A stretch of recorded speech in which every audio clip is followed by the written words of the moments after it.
All right, Black Box Radio. Listen, I am happy, happy, happy, happy. We're still in the Black Woman History Month series, and we've been doing this all March, excuse me, and it's just been a real beautiful experience.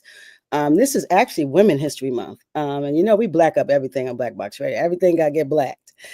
So we had to black up Black women history. So we have Black women history. We've had a Black woman every week. So I'm just so proud of that, to sit in a circle with a Black woman every week, at least two.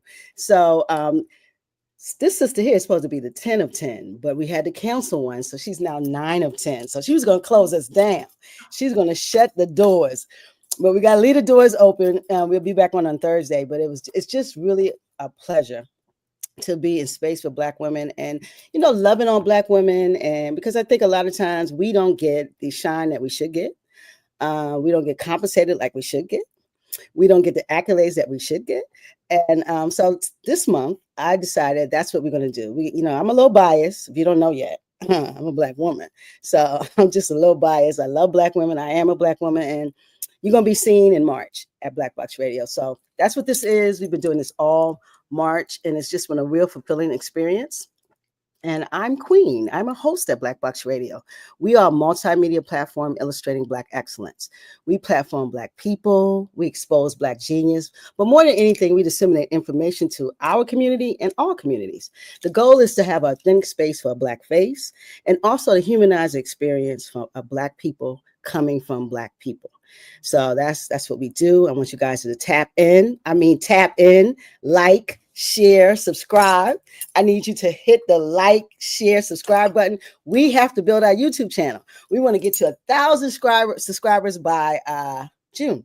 That's the goal. So I need you to share this, comment, like it, but make sure you subscribe. Please come back, get on the train, be a Black boxer. That's what it's about. Be a Black boxer, roll with us, be a part of Black Box Radio, because we blacked up all day, every day, and on Sunday. All day. So listen, I've talked a lot, but the business tonight is Black Women History Month. And I have a young lady here tonight. And she's my attorney. So I'm going, being transparent, I'm getting trademarks. I'm in the process. I'm excited. And let me tell you something. As being a business owner, all of these things you have to think about. And sometimes we don't think about owning and trademarking, and I think patent and all of these things. If you have a product or something, we got to think about that too. We always go get that EIN, baby, and we jump into it. That's what everybody does. So I just want to introduce you guys to my trademark attorney, and I want her to be yours, Stacey-Ann Taylor, Esquire. Say hi to the people. Thank you so much, Queen. That was an amazing introduction. Good evening, everyone. It's really a pleasure for me to be here. I'm so excited to be having this discussion.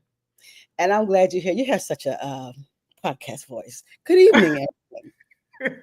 You sound like a fisher. I'm like, wait a minute, hold up. That's hilarious. People comment all the time about my voice, like on Instagram and TikTok. Like they're like, you should do ASMR videos and all this. You should, because I think your voice is one of those voices. You pick voices to do your video. You have one of them. Yeah, you can do voiceovers. I think that's what it's called, voiceovers. So you have a great voice, great voice. But yeah, so like I said, when we start a business, I'm a serial entrepreneur. Mm-hmm. That's just what it is. I've started this, started that, but I learned. My mom said, "You're going to lose, but get the lesson." So I've learned a lot of lessons from my losses. And I think as an entrepreneur, that bug, you can't stop. You have to sometimes stop yourself. You're always creating something new. And so we create and we just go at it, but we forget to do the back office stuff. Yes. Like trademarks. So can you kind of tell us what is a trademark? Okay, so let's begin. So the simplest way to put this is that a trademark is one of the forms of intellectual property. You may have heard of trademarks, of course, copyrights, and patents. Those are the three main forms of intellectual property. So a trademark is a form of intellectual property, meaning property that is not something you can hold in your hands, but something that you create with your mind, right? Something that's not tangible, you can't hold it. A form of intellectual property that specifically protects brand identity elements. And what is a brand identity element? Well, there are things like your brand name, your logo, your tagline, your hashtag. Many things can actually be brand identity elements. Even something like a color scheme. There are lots of different. That's what a trademark protects. It protects your brand identity elements, and a trademark is registered with an agency or an office called the United States Patent and Trademark Office, and that's a division of the Department of Commerce. And so there are three types. You said copyright, trademark, and patents. Would you like me to explain the other two? You better come on with it. Okay, so again, trademarks protect brand identity elements. Copyrights protect creative works, such as books, movie scripts, artwork, photographs, social media blogs. Creative works are another form of intellectual property protected through copyright registration, and that registration is done with the U.S. Copyright Office, which is separate from the U.S. Patent and Trademark Office. And finally, the third major form is patents, of course, and patents are a form of intellectual property that protect unique inventions and unique manufacturing processes. So most things cannot be registered as a patent because they're not unique inventions. It's not, they're not a unique manufacturing process, but for the ideas that actually can be registered, it's worthwhile and it's a lengthy process. But yeah, that's the third form of intellectual property is a patent. And of course, those are registered with the U.S. Patent and Trademark Office. Okay, so that is like a product, like you created something tangible. Yes, something that you can touch, like the Super Soaker. Yes, like so you created that. Yeah, so actually, and a Black man created that. And he just won like 78 million. Yes, absolutely. So patents are an idea that you bring. So it is still, when it starts out, it's something in your mind, which is why it's considered to be a form of intellectual property. But when you bring it to fruition, of course, then you can hold it in your hand, right? It's tangible. So yes. And wow. And so, so do you do those two, or copywriting and patent? I do trademarks and copyrights, but I don't do patents. I know some patent attorneys. If any of you need a recommendation, I know some Black patent attorneys, and there are not many, just like there are not many Black trademark and copyright attorneys. But patents are very special because to be a patent attorney, you not only have to have gone to law school, but you have to have an undergraduate degree in like a physical science, like chemistry or math or engineering or something like that. And then once you take the regular bar for your state, you also have to sit for the patent bar because it requires a special scientific or mathematical education. Yeah. You got to know them angles, baby. Yeah. Wow. Okay. I didn't know that. So, so you have to go to school and then go to school in the scientific realm, and then you have to then go to law school and then take the state bar and then take the patent bar. That's all. It's even more than just becoming a regular attorney. Yeah, baby, they get paid. Yes, and they make very good money. That's very true. Yes, baby, they get paid. Oh, that's cool, baby. They're getting paid. Oh, wow, that's amazing. So I didn't know that. So I know I kind of went a whole different way. I didn't ask you about yourself because I wanted to talk about trademark first, and then ask, how did you get here? How did you say, okay, I'm going to be a lawyer. I'm going to do trademarks. How did a Black woman get here? Kind of tell us your story. Yeah, I think one of the most interesting things, and I think a lot of Black women attorneys who are, so I'm 47, let me just say that. I think a lot of Black women attorneys who grew up in the generation that I grew up in, which is Generation X and even older, and even some of the older millennials, obviously we watched The Cosby Show. And Claire Huxtable was an amazing and phenomenal woman who obviously also was an attorney. And so I really think that honestly, that character, that Felicia Rashad's character as Claire Huxtable really inspired me, was one of the driving forces. I also have a few attorneys in my family, in my extended family, among cousins and so on. And so I pretty much knew I was going to be an attorney, to be very honest, at age 11. Like, I mean, 11, yeah, I never, 11, that's right, the 2 ones, right. I've never deviated from my path. Now, how I got here in terms of doing trademark law is a very interesting story, which I will, keep short. But basically, I have worked as an attorney. I've been an attorney, a licensed attorney now for over 20 years. And I've worked in and out of the legal industry. I've worked as a practicing attorney. I've worked as a lobbyist. I've worked doing regulatory work that is it's legal based, but it's beyond that. It goes into sales and marketing and other things. So in my previous job, before I started this firm in July of 2020, I was doing regulatory stuff that also involved me working with the marketing department for a large privately owned company with revenue of about I don't know, like a couple $100 million a year, a large privately owned company at the time. And we had a pretty big marketing and sales department. So I work with them every day. So I got to see Trademarks in action all the time. Right. And so that company eventually eliminated my position, which at the time was very, very stressful. Yeah, it was very, very stressful. They just decided to downsize and my position was eliminated. And at that juncture, what's interesting is they gave me a pretty good severance package, but because I'm an attorney, I knew I could get a better one. So I actually renegotiated my severance package, which they actually increased my payout by 50%. But not only that, they gave me a career coach for 6 months on top of. So I'm an attorney, so I'm gonna use my skill set. So they gave wait. Yeah, they increased the payout. The severance. People don't know that this is another 50%. They gave me 10%. 50% over the initial severance package payout, 50% more. And then on top of that, because they were really trying to work with me and trying to make me happy, I think they, maybe because they were worried I would sue them or something, who knows? But they gave me 6 months of career counseling. And it was so I say all this to say, because I think this is important for anybody we're in a season of a lot of layoffs and a lot of trauma, especially in the DMV area. I used to live in DC. I actually used to live also in Baltimore County. Like we're going through a lot. This is the government going on. I'm in Atlanta now, but I'm familiar with that area. And I say all this to say, I took the advice from the career coach who, after speaking with me for a couple of months, she was like, Stacey, I think you can run your own business and I think you'd be very good at it. And so that was kind of the impetus and the encouragement. And because I had, the extra severance money and all this, everything just lined up for me to launch this firm. I got laid off May 2019. I was able to take a break, relax, get my ducks in a row, basically take a year off, and then launch this firm July of 2020. And I haven't looked back. So that's how I got here. My love for trademarks developed at my previous job. Where my position was eliminated, but everything works out. Everything works itself out. So that experience led me to say, when I start my own law firm, I want to do. First, I was doing more general business law, including trademarks, and then sometime in late 2021 or early 2022, I just pretty much exclude 99% of my legal work is trademark registration at this point. So you're the trademark lady. Yes, I mean, this story, you gotta go back to the story. You can't be speeding through the story. Yeah. This is a lot. First of all, what I got from that was when you are being separated from negotiate. Most people think it's the end, and they're emotional too. I'm losing my job, and I think they play on that too. And you move on, but you should negotiate. You're saying.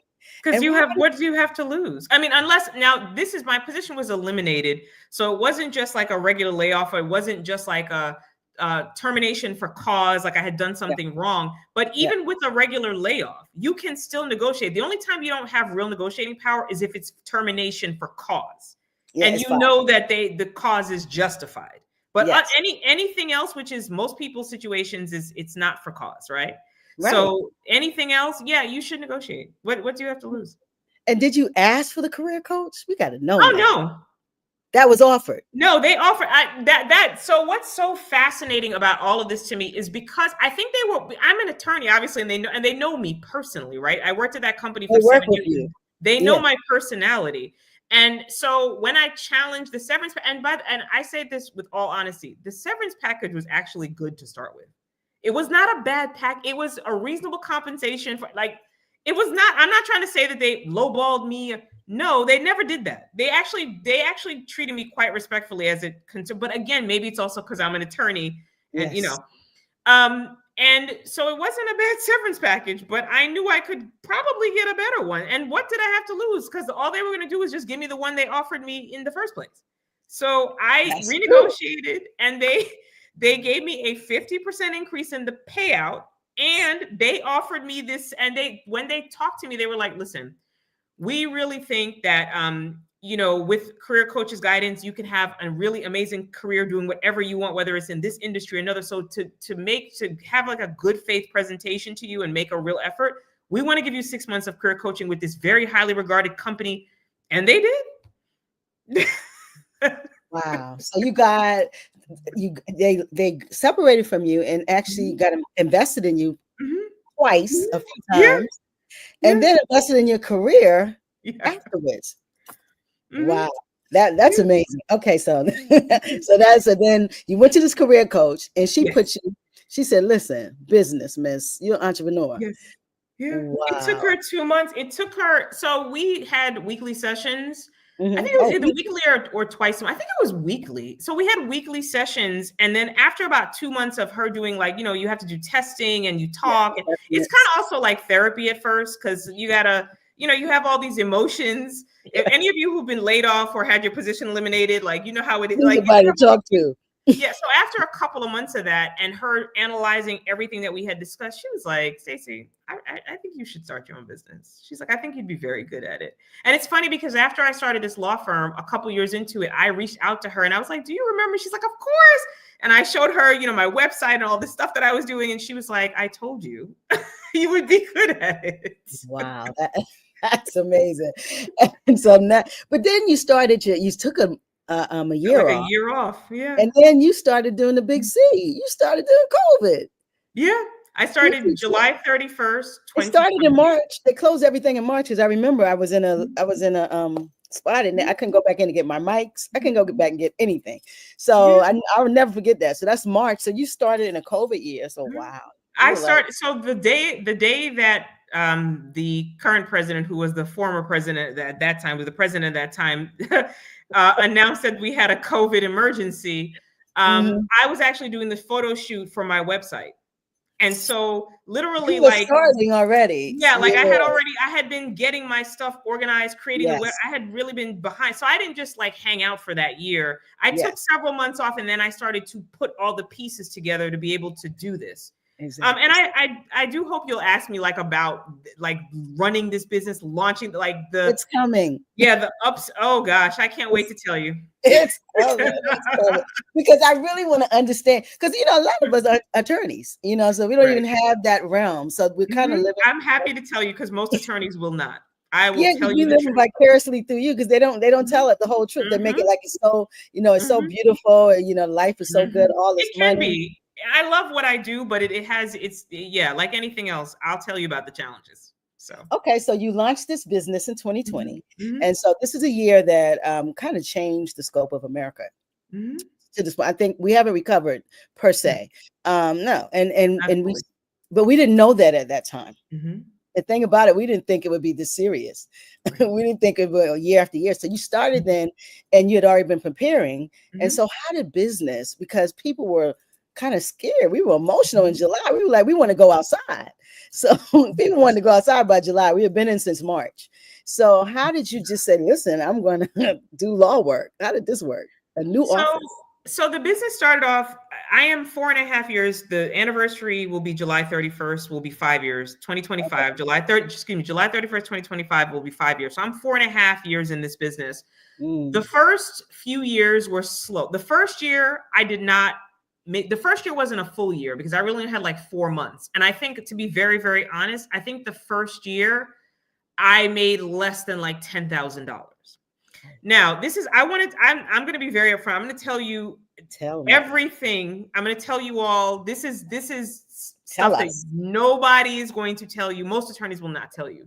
So the first year I made less than $10,000. So the firm wasn't profitable, but I did start July 31st. So I only had 4 months in, and the 4 months left in the year to, my Yeah. fiscal year is a calendar year. Yep. So I started off and I really struggled. I did not, I was marketing on Instagram, but I wasn't doing videos. I was doing like just regular feed posts, like, Just the old school ads. Instagram Yeah. with like text and quotes. And, you all have been on social media. You know what it is. And I really struggled. I did not take advantage of something that I want to talk to your listeners about. If you take nothing else from me today, like the trademark stuff, yeah, that's extremely important. But if you're a business owner, if you have any opportunity at all, please market your business via video, whether it's podcasting like this, whether it is getting on Instagram Reels or TikToks or whatever. The mistake that I made in 2020, which I regret, is not doing video at the time. I didn't start doing my videos on that I'm now really well known for until May of 2022. Literally, like, Really? yeah, I did not. When I first started this firm in July of 2020 and going up to basically May of 2022, I was doing like basically regular again, like a lot of text on, screen, like just, regular Instagram stuff showing still images, still photos of me with stuff on it. I did not take advantage of the opportunity that I had in front of me at the time where everyone, including myself, was at home. But say this though, Sister Stacey, we weren't understanding this was a nominal shift. Yeah, but it's a shift in the world with the video, because I did audio during that time. I did an audio role because I didn't know that video could be so important because people were home. Powerful. People were home. They didn't have nothing to do, but a lot of people did not know. We did not know. I don't know what I didn't know what I didn't know, but the thing is, what's really funny is I kind of had the inkling that video could be the game changer for me, but it took me another, honestly, basically July 2020 again to May 2022, like basically 2 years, almost 2 years. It took me another 2 years to get the courage to like work through, because I'm very introverted. I actually don't like being on camera. And if you watch my early videos from Instagram or TikTok, like I look uncomfortable, I'm nervous. Like I had to push through all this discomfort. And I'm good at public speaking. I mean, I'm an attorney, I'm good at public speaking, but it's not that. I'm a private person. I don't like being this exposed. And I grew from literally in the span of like, I don't even think it was like, it might have been 3 or 4 months. I grew from like 1,500 followers to like 60,000 followers by doing video. Like once the video really hit, my first viral video came in September of 2022, which is only 3 months after I started making videos. So like, yeah, and I know we're here to talk, and this is important because actually your videos are intellectual property as well. Like your videos can actually be protected by copyright registration. That's another discussion, but that is a form of copyright. Some of your social media content can in fact be protected through copyright registration. Now, do you want to copyright everything? No, probably not. But anything that you hold dear, or anything, definitely, like if you're an online coach and you have stuff behind a paywall that people have to pay to get, I would copyright all that stuff. That stuff. Yeah. But it's just such an important lesson. Like I can't talk about it enough. Like video is the game changer. It is. People want to see you. I don't care if your voice can be but they want to see what they're dealing with. And I didn't know it neither. This is not something that I thought I would ever do. So, and being on camera and talking to people and being out there, it's a lot. It's not as easy as people think. Like, oh, you're just doing what you made to do. No one's made to do this. I promise. I don't want to be this exposed. No, you got to click the switch. It's a switch. And then when I'm done, I put the switch back and I go to my little private life. And so, but there's some people who love this, but it's not easy in a lot of ways. And so I did not want to be on camera. I didn't want to be exposed. I didn't want any of that. So I know how you feel, but I promise you're right. Video is the game. It's the game changer. That's it. Game changer. It has it. The people always talk about with selling online or reaching an audience online, the know, like, trust. The 3 stages. Somebody has to know you first. They have to keep seeing you. Then they're like, oh, you might be kind of cool. Maybe I'll follow you. Then they have to decide they like you. They probably liked you. Obviously, that's probably why they're following you. And then they have to trust you. The trust is the hardest part. To collapse the stages, to make them shorter, to make the time shorter, video is how you gain people's trust. That's it. And that's what people don't realize. I'm like, not that you can't develop trust by just doing text on screen and still photos and things of that. Of course, but when we are humans, most of our communication is nonverbal. 70% of our it's body language and facial vocal inflections and changing the changing of your facial features as you speak and all of that. All of that is how we communicate. That's mostly how we communicate, and you cannot see that on a still photo. Yep. The eyes are the most important thing. When it comes to like communication, people want to see. And I think we've been socially engineered into that. Before we was listening to radio, and we had a lot of things going through the ears, but now everything is see and touch. Yeah. And so people learn. They want to learn through their eyes. They want to see. They want to know what's going on. And so you're right. And if you don't want to get on video or you don't want to get on social media, it's going to be hard for you these days. It can be done, but it's extremely difficult, and it's already extremely difficult, as you and I both know. You're a serial entrepreneur. You know how hard it is to be an entrepreneur. Like, don't make it harder. Don't make it harder. Do all you can do because it's hard. And then now we living in a time where they're making it hard for anybody doing anything. Mhm. Business own. And I think Mhm. too, Sister Stacey, in this time Mhm. that we see with Trumpy and Muskie and these boys Mhm. and them boys and what they're doing, Mhm. people are going to open businesses. Yes. They're going to get podcasting is going to it's already Mhm. exploded. People are going to Yes. be talking about everything because Yes. they're looking for other avenues. So I Yes. think the video thing is only going to get bigger. It's just going to Yeah, get I think we're in a very challenging period, but we will see some really amazing new businesses be born because we know businesses are born during down economic times. Some very famous ones are born during down economic times. And so as challenging as it is, and I don't want to dismiss how I'm not naive, it is very creativity. challenging. Yep, Yeah, it it's is. very challenging, but there will be some success stories and you will see them on video. I absolutely believe that. During times of change, creativity definitely flourishes. Mhm. And so I think we're going to see that. And that's good. That's a good Yeah. thing. But we don't need to go through all this shit. Excuse me. We're Yes, going. that's right. We definitely don't need to go through that. So you started this business and Mhm. but you're just doing trademarks, Mhm. 99%. Mhm. So they're that popular these days. Yeah, so during the peak of the pandemic, and this is so interesting. You acknowledge that you are one of my clients, and so I the process takes about 13 months to register a trademark. And people ask, like, why does it take so long? Well, it's Yes. because it used to only take about 8 or 9 months, but then during the pandemic, a lot of people decided they'd like to try entrepreneurship, and a lot of people decided that they wanted to file trademarks to protect, to protect their brand, which is fantastic. So they went from doing the USPTO, which has about 800 trademark examining attorneys. Remember that all the trademark examiners at the USPTO are in fact trademark attorneys, just like me, except they work for the federal government. They're all attorneys. They So have assistants. they They can have get laid off too. yeah, so they're attorneys. So don't think you're going to submit your application to like a layperson. No, it's a Oh, trademark attorney. They're it's specialists a, like me. So they have about 800 of them, and they went from doing about 600,000 applications a year, reviewing and processing, to during the pandemic, a little over 1 million a year.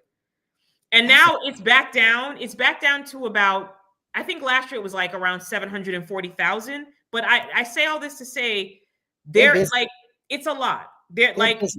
Yeah. it's people are recognizing, because as we go more into the future and as things like AI and if we ever get like, obviously we have Web3, we have AI, we have virtual reality, really it's going to really embed itself in our society. All of Yeah. that stuff is intellectual property. And so Yeah. you think like this is the best example that I can give for the audience. Like think about now, let's just say I have a brick and mortar bakery. Let's call it Unicorn Bakery. Mm-hmm. Okay.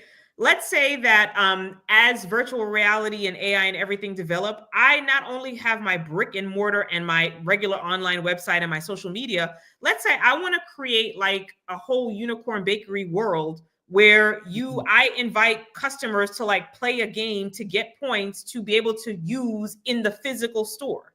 Oh Like, so wow. all of that stuff, think about this. The way that we have to think very broadly Yes. about our intellectual property and our businesses.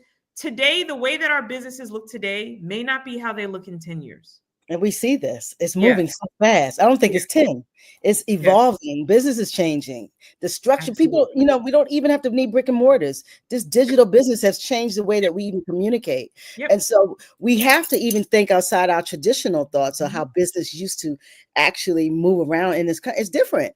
Mhm. And because there's a lot of older people in business, they don't want to do social media. They don't want to do it, but you have to do these things. Yes. Unfortunately, there's no way around it. I tried to do everything. I have a client that I got recently, and my clients are in all different industries. In case you all are wondering, they're creatives.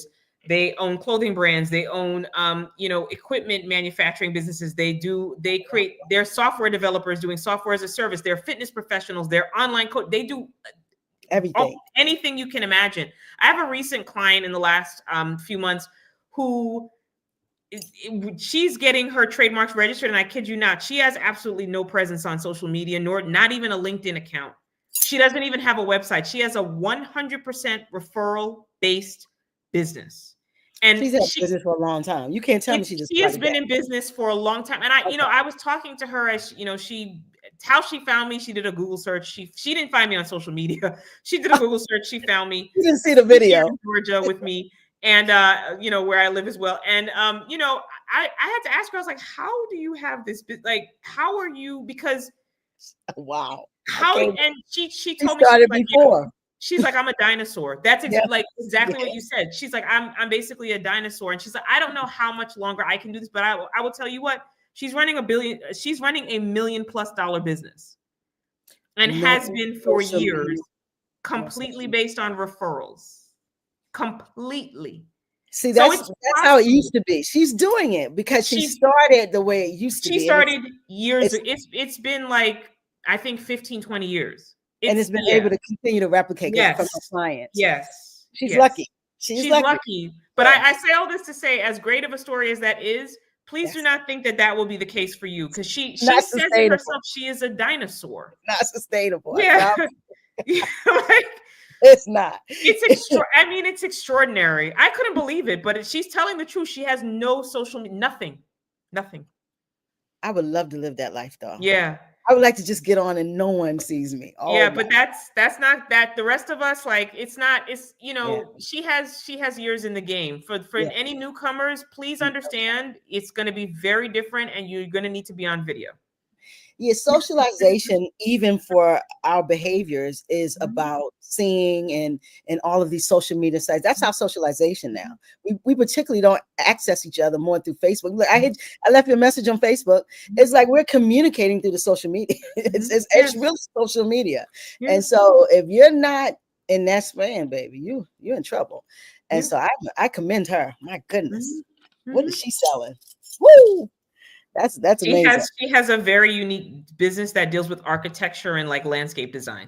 It's Oh, very yeah. It's a more it's like a niche of like landscape design. And like when I say architect, I mean like landscape architecture. Yeah, So, beautiful, like like manicured lawns and things like that. Her clients are very wealthy individuals. So it's like that's what I'm saying. It's a referral. Somehow early in her business, she got in basically with some very well-to-do people, and she does pass around. They just pass around. Yeah. Yep. She not only works with clients here, she works with clients all over the country. She'll just hire local contractors when she works with people out of state. Oh wow. Yeah. So yeah, that's a niche business. Listen to that.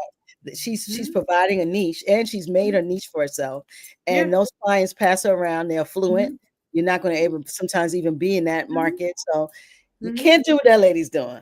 So I say ashe to her. She's a bad lady. Yes.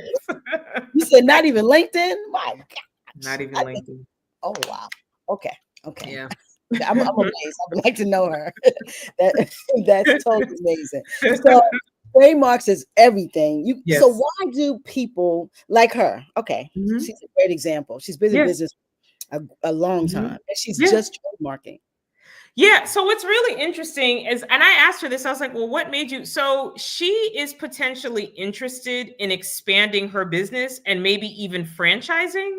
And so if you are going to franchise, you should own your intellectual property. So you need to actually own. So if you're a franchisor like Chick-fil-A, let's just take a very famous franchise system. Chick-fil-A, they're the franchisor. They have their franchisees, which are the individual store owners, the franchisees, sign paperwork. The paperwork includes like how the franchisees will use the franchisor, the owner's intellectual property, like the Chick-fil-A name, the logo, the menu items, like all that stuff. Very often you'll see a lot of that stuff is registered as, are registered as trademarks. And so this is very, very important. If you are thinking of expanding or franchising, especially with a franchise, any smart person, or even if you just hope to sell your business someday, if you are in a business that you hope to sell someday, a savvy buyer is going to ask you, do you own the trademark for your name? Do you own the trademark for your logo? Because you're not just selling if you own a brick and mortar, or even if you don't, if you have an online or virtual business, your intellectual property is a huge part of you. It's a huge part of your assets. Your trademark, the name has value. Think about names like Nike and Amazon and Fenty Beauty. And we could name 50 McDonald's, them arches. McDonald's. Yeah, like this is the intellectual property has value in itself. Think about how much the Nike swoosh is worth. Like, all know what the swoosh means, right? So Right. Yeah. Right. Wow. Think So about it. it's just that simple. It's like you need to own it. You need to own it because someday you might want to sell your business or someday you might want to start a franchise. It's very possible. Franchising is very popular. And when I say franchise, you don't have to have 100 different units. Like you don't have to have 100 franchisees. You could start a small franchise and just have like 5, here in Georgia, 5 in the state of Georgia, but it's still a franchise agreement and you still need to be able to license the use of your intellectual property. You cannot license what you don't really own. Right? You cannot license what you don't fully own. So it's very, very important. Remember, people, let's talk about LLCs and corporations for a minute, because a lot of people who are new business owners will Let say, me ask you a question really quick, just before you do that, really quick. So if a person does not own, say, okay, let's use me, like I don't own Black Box Radio, right? Yes. And someone says, well, you know what, I'm gonna trademark that because I think it has a lot of potential. It might be, I don't know if people out there doing that. So you would you have to buy the trademark? If someone sees value in your business, say someone has 2 Black Box radios. Say I have 2 Black Box radios in Baltimore and I'm opening another one, but I still don't own Black Box Radio. And someone said, well, she opening all these things. I'm going to buy them. So if somebody wanted to buy, so the issue is if you're opening the bit, like if you just open, let's use again the Unicorn Bakery example. If I just open 3 Unicorn Bakeries by myself and I'm not looking for franchisees, that's fine. Like, that's fine. You should still get the trademark registered, but it's not as pressing. What's the reason it's pressing when you have like a franchisee or when you're trying to sell the business is because you're literally giving them essentially permission. You're, in this case of a franchisee, you're giving them permission to use your intellectual property. And so you need to own it. You need to be able to, in the franchisee agreement is a license to use the trademark for the name, the logo, the taglines, the name of the menu items, like the Chick-fil-A spicy chicken sandwich. That's all in the franchise agreement. And when you sell a business separately, if you just want to, if I want to sell Unicorn Bakery, a savvy buyer should ask if the seller owns the trademarks. And if the seller, because if you're selling the business, you can actually, it's called a trademark assignment, which is to transfer ownership from one owner to another. You can't just like, it's an actual form and a little process that you have to go through to transfer ownership. But that would be a part of selling a business. You would because why would you still need the trademark? That's part of what the buyer should be purchasing, right? Because the brand identity is the name of the business, the logo, the tagline, that kind of stuff. Yeah. Wow. So that stresses how important it is. Yes. And it also makes you look like a business person. So that's another thing. People tend to take businesses more seriously when they see the capital R in the circle, which means the trademark is registered. And just so your listeners know, when you see the TM afterward, like if I had Unicorn Bakery with a little TM at the end, that TM means it's an unregistered trademark. It has not been registered with the USPTO. And unregistered trademarks have very, very limited legal protections within a specific geographic area within, like, basically, just imagine like 45 to 60 miles from your principal place of business. There is something called the state common law of trademarks, where you have very limited legal protection in a very tiny area around your business. You don't even have it throughout the whole state, and you don't have it throughout the whole country. To get that, you need to register with the United States Patent and Trademark Office, because you'll have it all through your state, all through the other 49 states, and even the U.S. territories like Puerto Rico, Guam, American Samoa, all of the U.S. and its territories. Okay. So it makes sense, because as an entrepreneur, you serial entrepreneur, and you're like, listen, I'm going to start this, I'm going to start that, and trademark is it's a process. It is. And so the reason I wanted to bring up LLCs and corporations very quickly is a lot of people think, well, I formed my business entity. I formed a legal entity. I formed an LLC. I formed a corporation. Doesn't that protect my name? Remember that the primary reason for forming a legal business entity is not to protect your name. Like, your LLC could be named 1234 LLC for all they care. They don't care. The reason that you form it is to separate the business from you as an individual, to protect your personal assets. Yes. That is the purpose of an LLC, a corporation, a partnership, any formally formed legal entity with your Secretary of State. The primary purpose isn't actually to protect your name. The primary purpose is to protect your personal assets, is to separate your personal assets, to have the business own the assets, and you as an individual still exist over here. It's so that you don't mix the two. So if somebody sues you, like if a creditor sues the business, they're suing the business. They can't go after your personal bank accounts. That's the point of an LLC. That's the main point of an LLC. That's the main point, yeah. Yes, or a corporation or any of the formal business entities that are created. So it's important. We're getting business law here too. Yeah, So I'm a business attorney as well. So yes. You're a business attorney. Because we get a lot of times we don't know what to set up.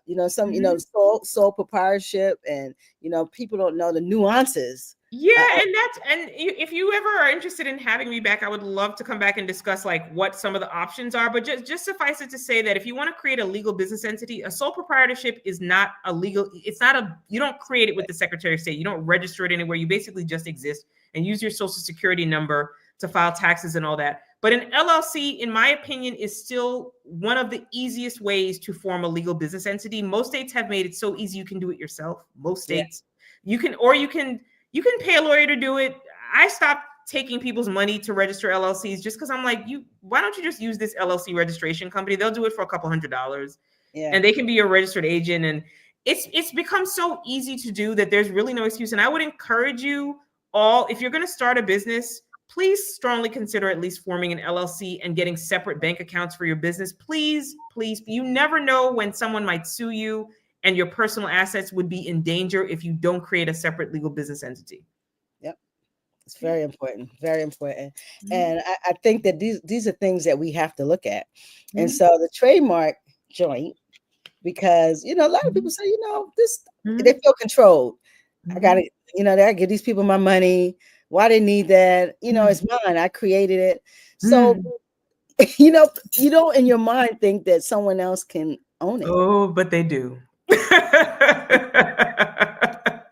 People don't. So one of the things that I tell people, and you're a creative. There are many people. I'm a creative in a different way. I consider myself like, I am someone who is, I can't sing, I can't dance or any of that stuff, but like I can think of myself out of most boxes, my way out of most boxes. Like I'm a creative thinker. And so I tell people who are creative, and everyone has some form of creativity, at least one. Yeah. It's very important to remember that ideas are everywhere.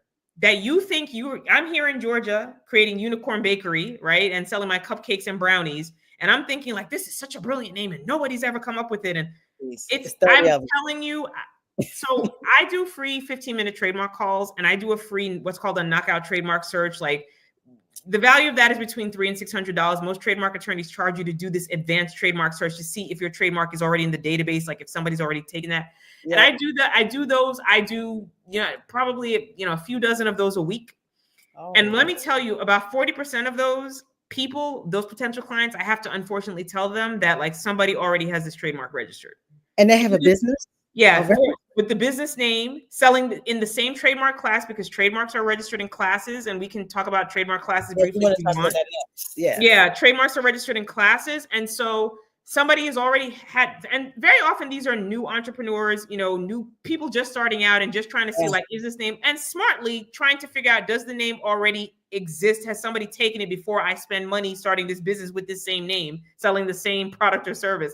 About 40% of the time each week, I am unfortunately delivering bad news that either this name or a very similar name in the same trademark class selling the same products, like my cupcakes and brownies at Unicorn Bakery, has already been taken. So they have to go back to the drawing board.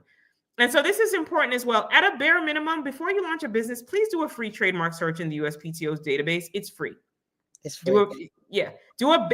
I'm doing a more advanced search because I'm a trademark attorney and I know how to do but even doing a basic search, they updated the database in the last couple of years. It makes it easier. It won't catch everything, but it will catch most things. And at least you'll know, like, let me choose another, because rebranding is not cheap. I have seen people spend $20,000 rebranding because they got a cease and desist from a bigger brand saying, hey, we've had this name registered since 2010. If you had checked the database, you would have known that. Wow. And listen, we got to, I always got to put myself in it, because I contacted you. Mm-hmm. And when I started this, I wanted, since we're Black centered, I wanted to use Black. But Black, when you put Black in a in a browser, Mhm. 50 million blacks. At So least. yes, I said so we had to get rid of the C. Well, I Mhm. wanted black and box to be close Mhm. to each other. So I got the C and added the X. Mhm. And then we had radio. So when I contacted you, I thought, ain't Mhm. nobody got a name like that. Why would they? But Nobody you you hit me on my phone so fast, like, miss. You put the name. It's got this person just had it because somebody had the name. I could Mhm. do it almost Yeah, there's a whole bunch. my fifth year. What Yeah, do I do?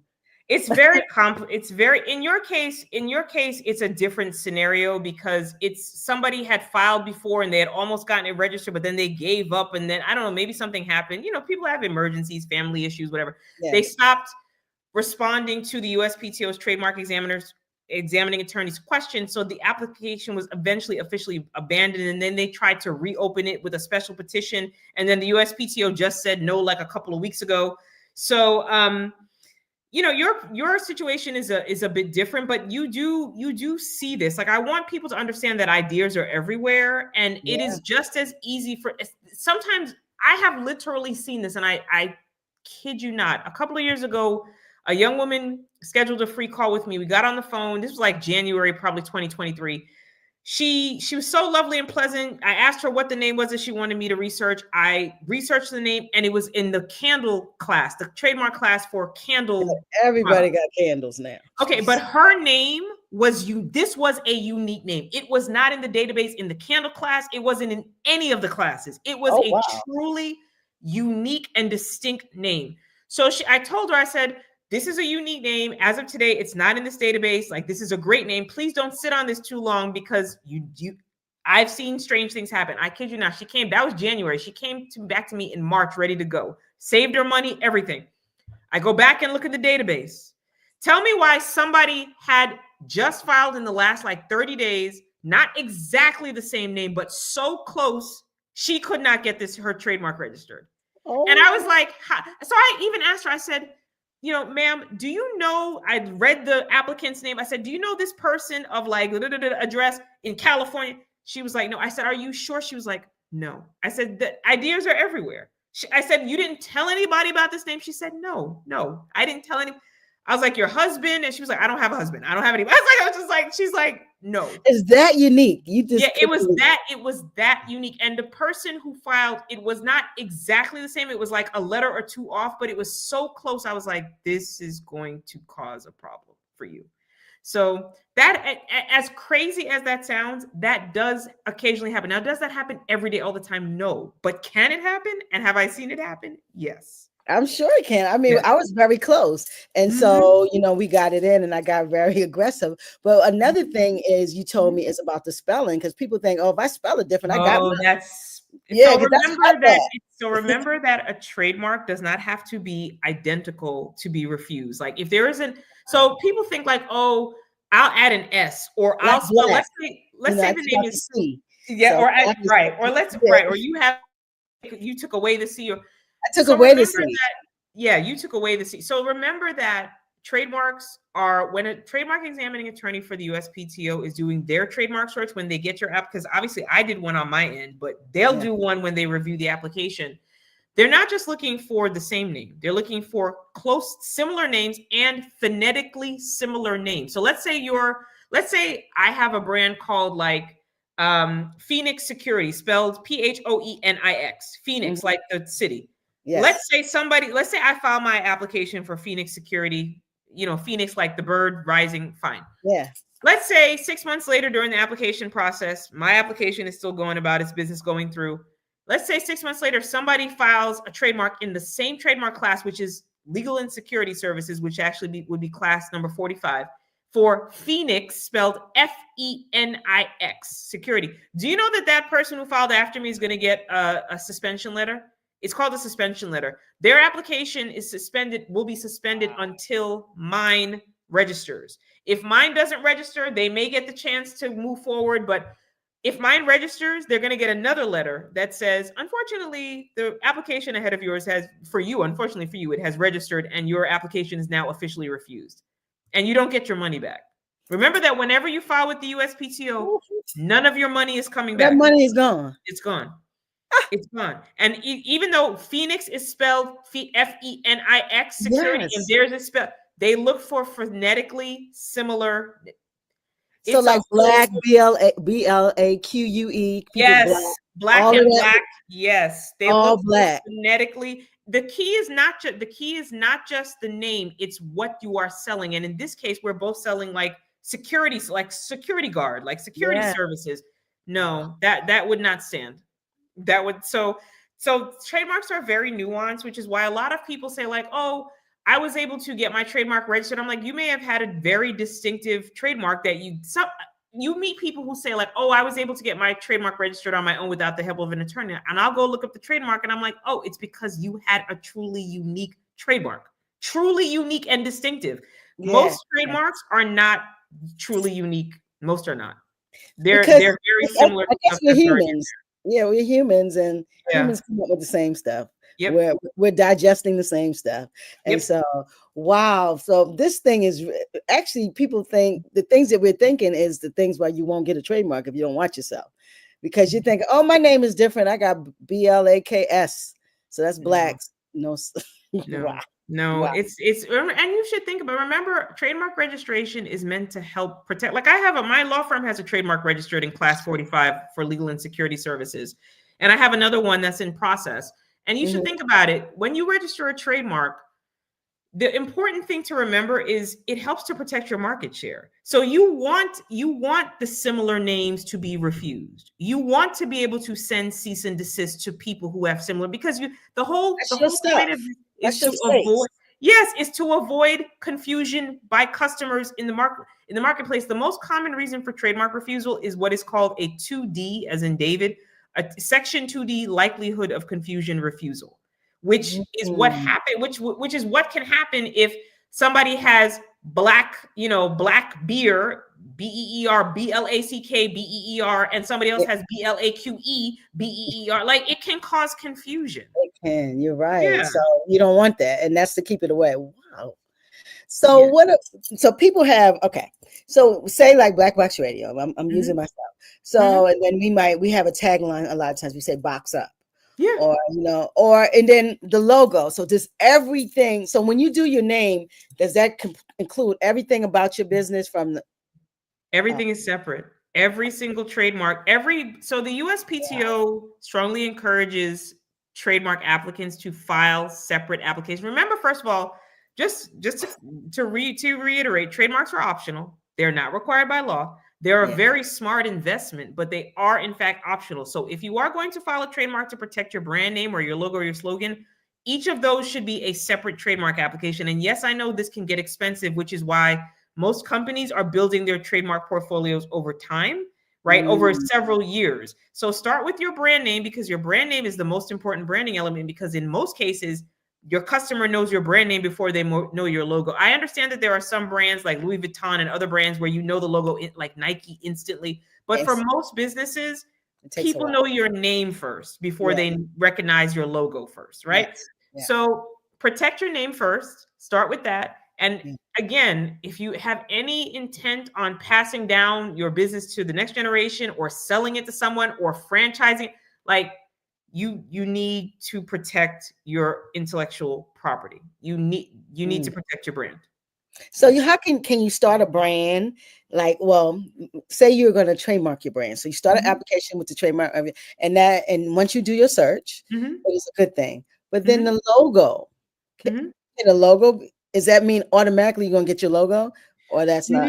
No, it depends on how similar the logo is to other logos in the same trademark class. And I do want to mention trademark classes. Just a quick 30 Let's seconds talk on about trademark classes. it. This is important. Trademarks are registered in classes. When you register a trademark, you don't get to um, prevent every other brand with that name in every industry from using it. That's not how trademarks work. So there Yeah. are Okay. 45 trademark classes. You must find at least one, and you will find at least one relevant class to register in. You can register in as many relevant classes as you want. Just know that each additional class incurs an additional fee, understandably. So there are 45 trademark classes. Classes 1 through 34 are for various products. For example, if you had a clothing brand, you'd register it in class number 25, because class number 25 is the trademark class for clothing. So 1 through 34, various products.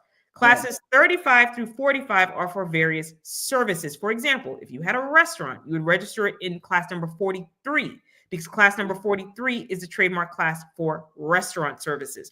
So that's how trademarks work. You get the protection for your brand in that trademark class. And in what's, most people don't know this, you also get to some extent a bit of protection in some closely related trademark classes. For example, if I had a clothing brand, you would get, not only would I get protection in class 25, which is the clothing brand class, to some extent, I may also get some protection in class 14 for jewelry, because jewelry is often sold with clothing. And to some extent, the same name could get some protection, even without registering in that class, to get some protection in class 35, which is for retail services, both brick and mortar and online, because retail services often sell clothing. So like, that's how trademarks work. You don't, so if somebody wants to follow each one of them, yes. So eventually I would encourage you, like if you start by filing, let's just take the clothing brand example. If you start by filing in the clothing brand class and you get that registered, if you plan to, sell your clothing online or even in a brick and mortar, you may also want to consider getting the trademark registered in the retail services class, which is class 35. Oh, wow. Yeah. So it can be pretty pricey then. Yes, which is why if attorney is doing it. If you do it, because people do it themselves. They do. And some people, well, a lot of people try to do it themselves, and about 55 to 60% of them will be unsuccessful. So the majority of, so just to be very clear, there are people who have success.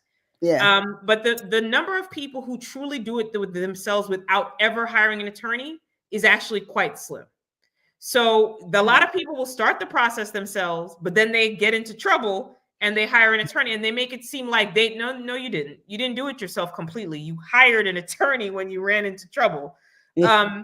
So yes, and again, it is possible. Sometimes people have really distinctive, unique trademarks that make it easier to register. The more unique your trademark, and the fact that it's not like just merely descriptive, it just doesn't describe something, but it's truly a distinctive name.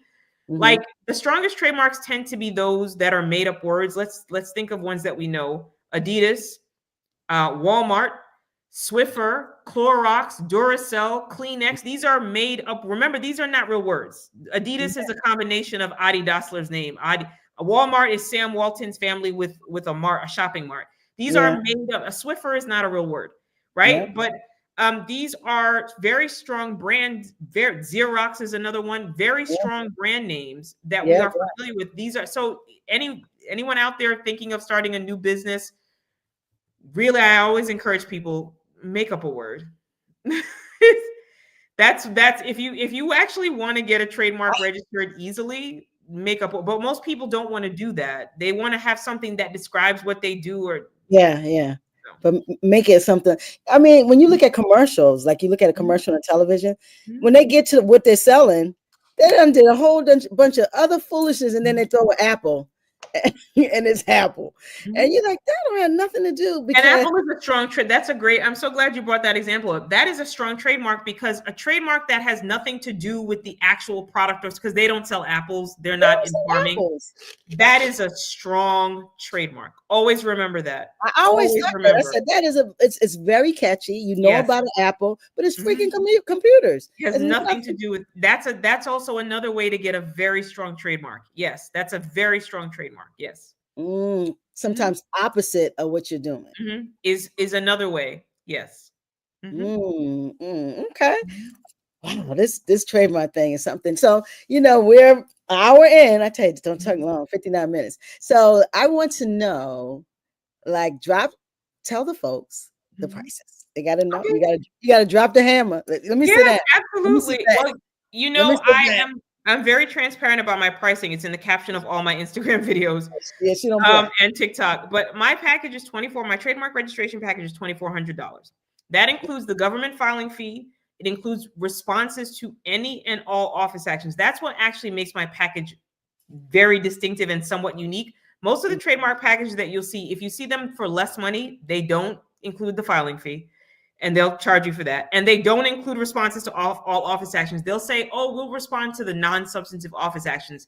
Most of the office actions deal with substantive legal questions. Yeah. So they're going to charge you. They'll be like, oh, we'll charge you $1,600 to register this trademark. Then you get hit with, plus you got to pay the fee, the filing fee separate. That's another $350.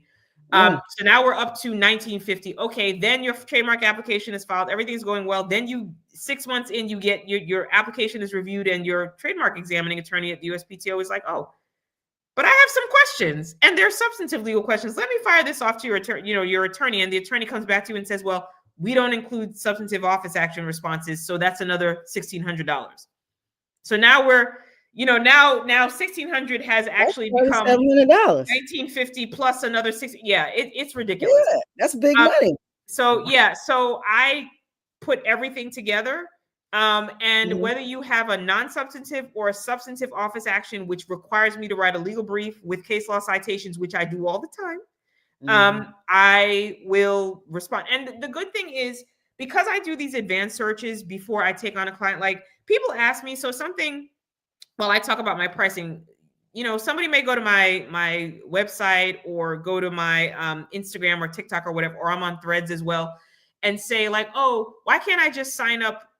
I see you have a sign up link to schedule a free call with you, but I don't see a purchasing link, right? Why can't I just make the purchase? Like, why can't? And let me tell you the reason.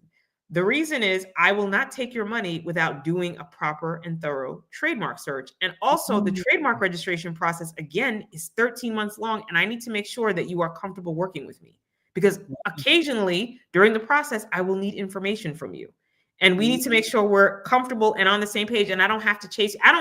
I'm very grateful. I have amazing clients because I don't work with everyone. At most, I'm working with a few hundred people a year. I don't have there are trademark firms and trademark companies, trademark registration companies that work with thousands of people a year. That's not the business model that I'm running. I don't want to have a cattle herding kind of business. Like I want it to be relatively small. I work with, maybe 20 to 30 new people a month. Yeah. That's it. So you're doing, it's more of an intimate service. Yes. And it's 2,400 guys. Listen. Yep. It's 24, and you and can't bring the details are in all my Instagram videos. She's not taking no chicken boxes. You can't take it to dinner. I promise you. She's not doing none of that. Come with your cash. She ain't playing with you. I'm trying to tell you. So let me ask you a question. So do you think, okay, because you're a business lawyer and you're an attorney, the way that you set this package up, is that your niche?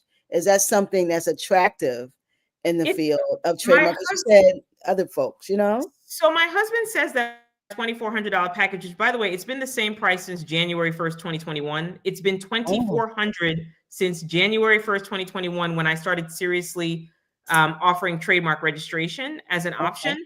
And so that was before I totally just niched down completely. That was when I was doing contracts and other things as well as trademarks. But it's been the same price. And even though the USPTO, by the way, has raised their prices as of January 2025, I still kept it at the same price.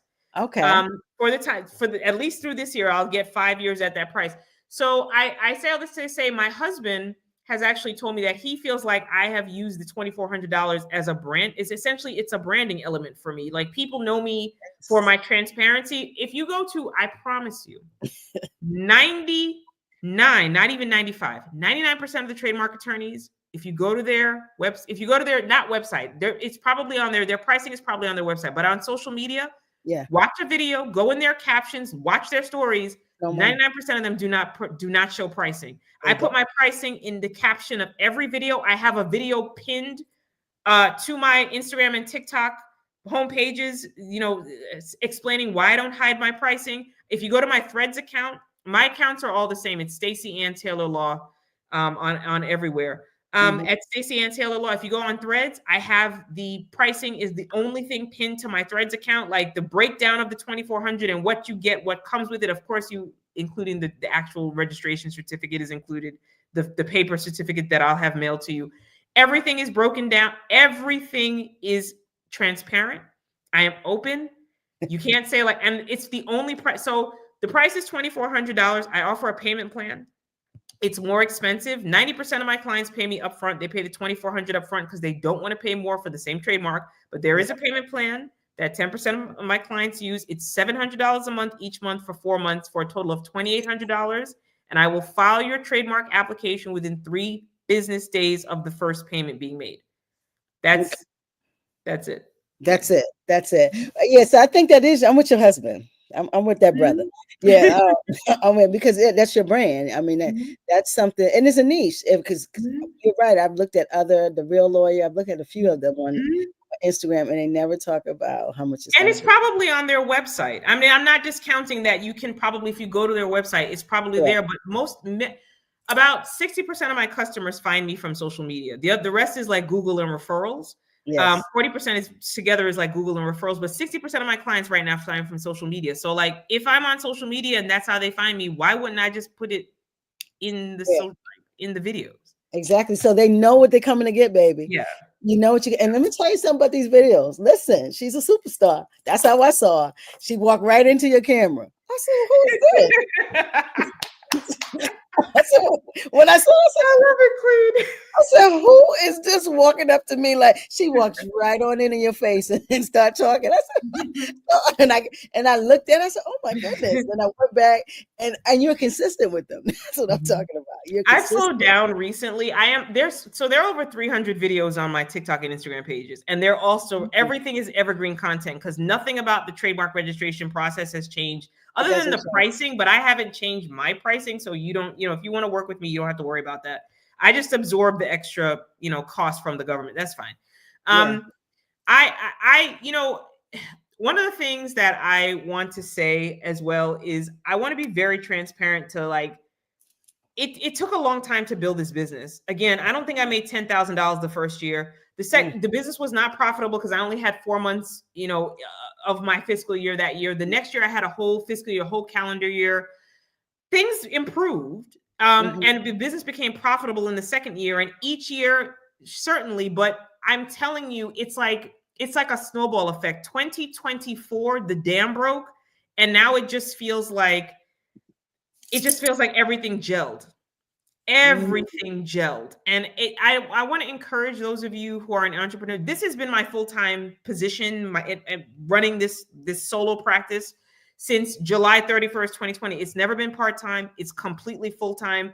But for those of you who are still part-time, working in other places and developing your business, I would encourage you, if that is something that you feel comfortable continuing to do, please do that, because this is not for the faint of heart. It's not for the weak. Entrepreneurship is not for the weak, especially when you start. You're the marketer, you're the secretary, you're the auditor, you're the accountant. You're doing almost every level of your business, and then that's what's feeding you too. It's not for the weak, let me tell you. And I've worked for a long time. I've only been full-time. I've been here for 5 years, but only been full-time since October. Yes, because congrats. I had to though. I didn't. I had to join my mother, and I need to work from home. So I'm really pouring, and that's when I kind of contact you. Like you walked into my camera, I said, "Well, who is this?" That's when I contacted. That's you, and that's when I contacted you. And now I'm here investing in so many different ways, but it is not easy. It's scary. You are the one. You are the driver of everything, and if you're not ready for that, keep working.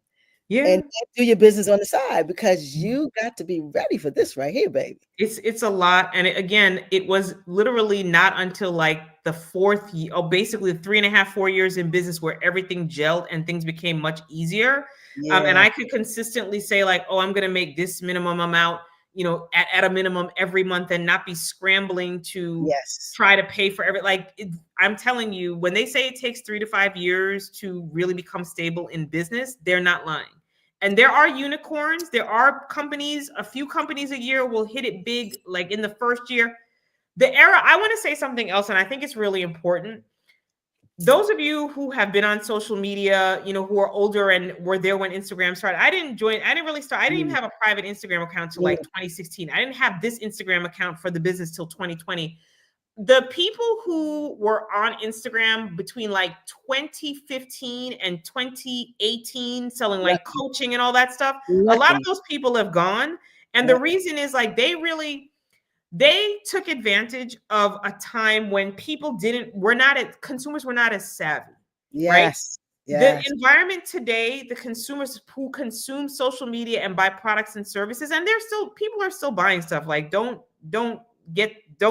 mistake what I'm saying. People are still Yeah. buying, Yeah. but the consumers are so much more savvy. And I'm telling you from personal experience, And they have what more really options. matters They have more is options too. yes, what Yeah. really matters is getting people to trust you, Yeah. especially using video, and your messaging. Your Mm. messaging, the better your messaging. My messaging includes telling you that my package costs $2,400. So if that's not in your budget, you won't, you might like my videos, you might Keep it gain moving. some knowledge from them, but you're not going to bother to call me. Yes. So the people primarily 90, I would say 90% or more. I don't get a lot of no-shows. I offer free calls. I only maybe have 2 or 3 no-shows a month. A month So out they of come in. dozens of calls. Really? Wow. Yes, a month. Yep. And Wow. yeah, I think the reason for this also is like my honesty, my transparency, and my messaging. Yes. Yeah, because you're upfront. I'm telling you, say what you have to say. And I was like, she's walking into your face. Like, listen, I'm Stacey-Ann Taylor. And I do trademarks, and this is that, and it's 2,400. And so it's just that, and I mean, it makes sense. And not only that, Sister Stacey, you're selling a product, you're selling your service. Like I tell you, get into podcasting, you're not selling a product. Actually, you're selling messaging, you're selling service content, you're selling your audience. Essentially, your audience becomes the way that you generate money through ad revenue, and if you have businesses on the side that you feed from the podcast. I have a lot of clients who've registered podcast names and all that. Yeah. But I really think that you got to be very sophisticated with these things, because everybody, their grandma, their great grandma, and their friends are podcasters. It is something that is very popular. And so the eyes, it is so saturated that you have to really have something to get, they have a bandwidth that's short. Social media, that people don't watch things long. Like you can't have nothing for long. They're gone. And so this thing in digital content is something. And if you're not ready, don't get in. But if you get in, you better trademark. I'm telling you. Because one thing about the algorithm, you can't control where your stuff is going. Like it just don't stay in one basket. I've been really lucky in that something happened in the last like 18 months where the algorithm has been pushing my content. I would say the vast majority of people who follow me are entrepreneurs.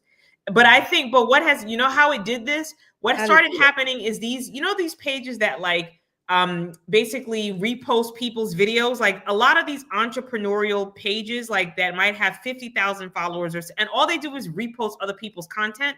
Yes, they started reposting my content consistently, and literally it just a lot of the people who follow me are entrepreneurs. I did get lucky, but I credit the people who kept reposting my content. But you had to make the content. I did. You have to be actualized to make it, and then also invest in making it, because people, it has to resonate. And if it doesn't resonate, I don't give a damn what you're making. And so a lot of that means something. Yes, when people tap in, that means you're doing what you're supposed to be doing. And it's a process. It is a process. So listen, I said kudos. I'm here. And so I want to know one more thing, and then we're gonna get out of here. Like, so for business, say someone has a business in Nebraska. Okay. And they want they want to know some things. Can you, being in Georgia, be a business lawyer for a person in I'm so Ohio? glad you asked that question. Yeah. So for something like trademarks or copyrights, or if you want to work with a patent attorney, those are federal. So trademark law, copyright law, patent law, those are federal issues. Immigration is another federal issue. That's another federal law area. You can work with any attorney who is licensed in at least one U.S. state or territory. So I, as a trademark attorney practicing federal trademark law, I'm licensed in Georgia and the District of Columbia, but I have clients not just here in Georgia. I have clients in literally Illinois, California, New York, Texas, everywhere. Maryland, obviously, DC, and so on.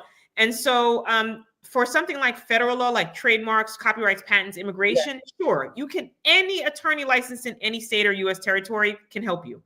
But for something specific that is state specific, state law governed, like contracts, like wills, trusts, estate planning, that is actually state specific. And I know today there are a lot of lawyers selling like contract templates that they say are valid in all 50 states. To me, I do not offer other than trademark and copyright services, which again is federal law, I don't offer my contract services to anyone who is not living in Georgia or DC, where I'm licensed to practice law, because I personally do not believe that I should be giving people advice in Nebraska about Nebraska contract law, because a lot of contract. So while a lot of contract law is quite similar, I can promise you, I know for certain, because I've lived in California and I've lived in Georgia, for example, like let's take California. California contract law is quite different from Georgia contract law. It's different, baby. Yes.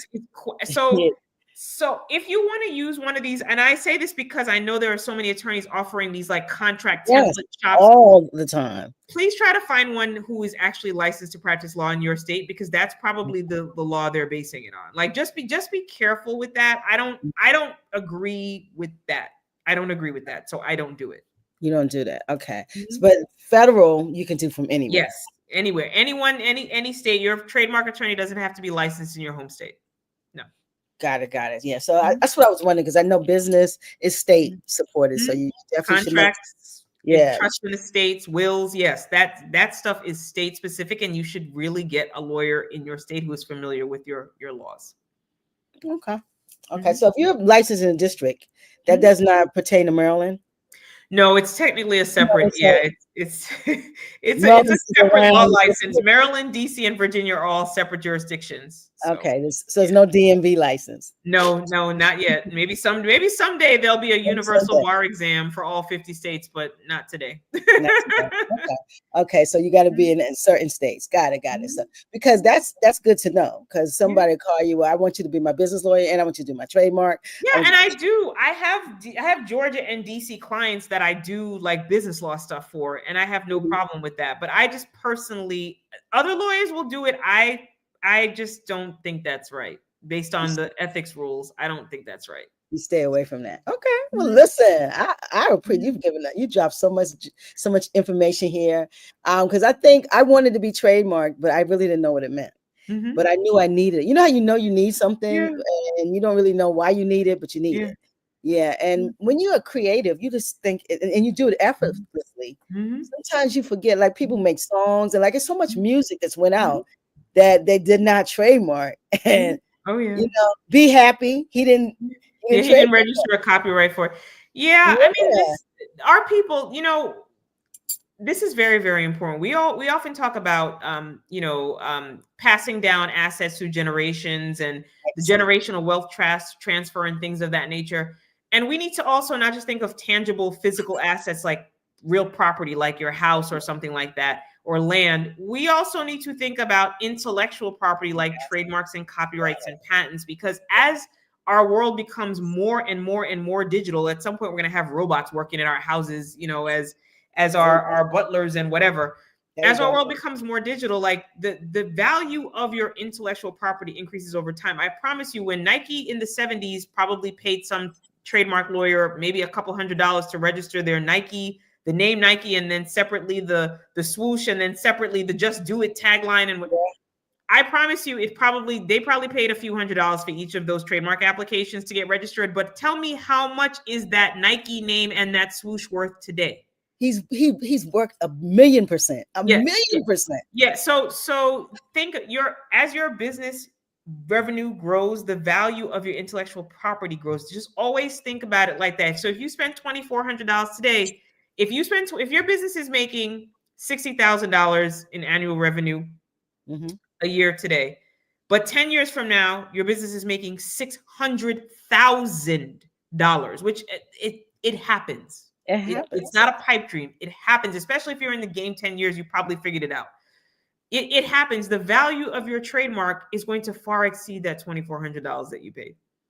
Always remember. It's a nominal investment that keeps on giving. So I think it's something that we have to think about. And you're right, legacy. Like, you look at music. Music does this a lot. Like, these stars that are dead, the kids are living off of that music, off of those masters. Absolutely. Michael Jackson's estate is still registering new trademarks for him. $450 million a year. And this guy's, but this is what and that's copyright. You have to own stuff.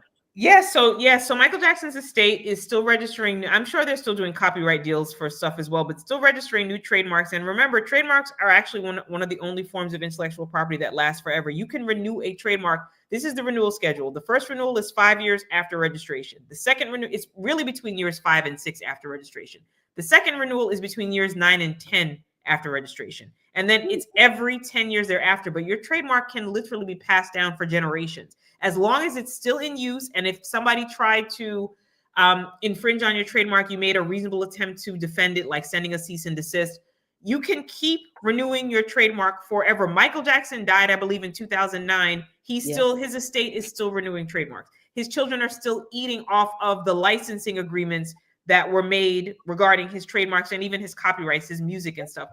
Think of it that way. It's forever. For trademarks, at least. It should be like a will. Like, this is yours, and it goes to someone else, and it keeps going. So I hope that's where I'm at. I want to be able to build legacy. That was totally and be so creative, and then it just goes away, or someone just picks it up and they can use it. So listen, guys. Trademark. Please get in touch with Stacey-Ann Taylor. First of all, I just want you guys to check out the videos. Let's go change your game. Check out the videos. That's where it all started for me. Check out the videos, and she's always with her hands very calm, but she's telling you like it is.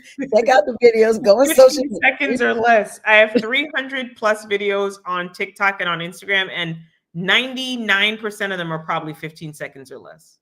And I'm a podcast. I have 400, some 500 videos, and you got 300 plus. Since May 2022, I've recorded 300 plus videos. Wow! On trademarks, almost all of them are about trademarks. All the trademarks, almost all of them. Yeah, very few are not about trademarks. Yeah. So it's that much information. You still have more information? I still have more. I'm on Threads, and I'm active on Threads, and having viral posts on Threads as well. Like, just so if you don't like the visual medium for some reason, you don't like videos, that's fine. Go follow me on Threads at Stacey-Ann Taylor Law. I'm breaking it down in text. It's always a way. I love it. So your business, it is structured to do digital, to have time for digital content. You structure. Or are you just doing it anytime? Like me, I do it all the time. I was really doing really heavy video. I've kind of slowed down. I tend to slow down because I record my videos outside on my patio in the winter, and I don't like the cold. So now that it's my patio at the house. So now that things are warming up, the weather is warming up, I am going to, you'll see me doing more videos more often. But I just kind of do videos like in the afternoon, and I have so many videos in circulation that I'm not having to record as many because it's evergreen content. But I promise you, a video I recorded 2 years ago is still as valid today. Like it still is, because trademark law hasn't changed that much. The only thing that's changed is like the USPTO's pricing. That's great. That keeps you. That keeps it simple for you, and that's great. Wow, you still. So I haven't seen you in a while. I know, I knew you were coming on, but I haven't seen your videos because it's cold. This is your So I tend to kind of I don't like the cold as much. So but you'll see me out there in my colorful coat, just so that like I have to make it easier for me, for anyone listening who is interested in starting to record videos. Your first several videos are going to be bad, so just get over it. Like, you'll look back later and be like, "What was that?" That's fine. The second thing is make it as easy as possible. The reason I record out on my patio is because it's natural sunlight, natural daylight. So I don't have to set up lighting because it's already there, right? And we are people of the sun. Our skin looks well and healthy in natural light. So I go outside, no lighting necessary. I use my phone. It's a regular iPhone 15 or whatever. Use my iPhone. I'm doing 15-second videos. I record very short videos. I almost never edit my videos. It's one take because I'm not talking that long. It's quick. And then you talk. You're a talker. You're a lawyer. And I'm a talker. I'm an attorney. Right. So this is so make things as easy as possible for you, and it will not be as hard. That's great advice. I wanted you to live. My next thing, you attorneys, y'all always pre-do everything. Y'all talking paragraphs. I wanted you to leave a jewel. I think you just left a jewel, but I want you to leave something. This is it. I want you to leave something to inspire the people. Leave a jewel. And I want Stacey-Ann Taylor Law's jewel, and we out of here. One of my favorite pieces of inspiration actually comes from Charles Darwin. And although I'm a Christian, Charles Darwin, obviously, who is the author of the theory of evolution and all of that, Mhm. it's really a very short phrase, which is adapt or die. And I think this is very, very, very important that, especially if you're interested in entrepreneurship, you understand if this is what you want to do, that's fine, but you will always be adapting. There will never be a time where you can rest and relax. If you do that, you will get run over and eaten by your competition. So that's what I will leave you with. That is what I think of every single day. Don't get complacent. Don't get too comfortable. You can take breaks, especially if it's regarding your mental health and wellness. That's very important. Very But important. understand, don't take too long off because you will get eaten. Adapt or die. And that's the truth. I just told someone today that life is nothing but adjustments. Mhm. And if you don't adjust, you're going to be in trouble. It's going to be a breakdown. And so you're like, adapt or die. Oh, I'll die. I meant or, guys. So Yes. yeah, I finally see the F. So adapt or die. Yes. Wow. I Mhm. like that. I Mhm. definitely like that. Listen, guys, this is the BlackWomen History Month Series 2025. We just had Stacey-Ann Taylor. She told us about trademarks, some business law too. We had some business law going on, and we really learned that videos matter. Mhm. Yes. Videos actually matter, and I'm telling you, go check her out. She is the video. That patio is hot, baby. I didn't know that was a patio. It's a I patio. thought that was like your law office or something. You at the patio. Under the patio. Very simple, and it works. It's work for you, and you have a lot of followers. Like, I mean, she I've got a grown. lot of I've followers. gotten 7,000 new followers like in the last since January. So I'm at like I think I'm at like 88,000 something. So I was at 80,000 in January. So I'm I still want to be like growing. you when I grow up. Yeah, you're still growing. I want to be like, I want to hit that part of the algorithm you're in. So that's absolutely amazing. But listen, I really appreciate you. And this is like, people pay for this knowledge. So Yes. I really appreciate you spending time. And because the 15 minutes we were on the phone 50 minutes. I always put people on the phone a long time. I make you talk. You be on the phone 30 minutes with me. So, but I really appreciate you talking to me, doing this in this process. We got time. We just started. So we got about Started 10. December 31st. So yeah, I expect your trademark to be registered around the beginning of next year, beginning of 2026. So we got a while. To communicate. So I appreciate what you brought to the BlackWomen History Month series. I thought you was going to close it out, but we got Jill P. Carter, the Senator of Maryland, Senator Exciting. Emeritus. Yeah, she will be with me on Thursday. And that'd be good. We can talk about some laws in Maryland. And she's been just the first Black governor has appointed her, I think, the Board of Appeals. So contract and appeals. So she'll be on Thursday, and she's going to close this out. So another attorney. Yes. How Yes. about that? Fantastic. Yeah, another attorney. So thank you, Stacey, and I appreciate you. We out of here, guys. Thank you, Black Box. We're gonna say peace, and we out of here. Let's get them deuces. Yeah, don't go nowhere. Let's have this real quick, and we out of here. Okay. All right. Let's get that outro. I didn't even have it queued up.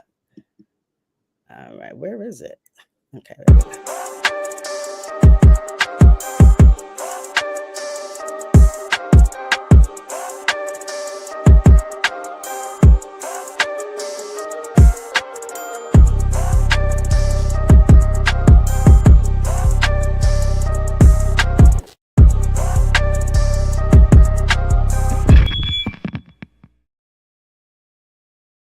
That's it. All right. It was fantastic. That was maybe my favorite. So I don't know if I mentioned it to you before.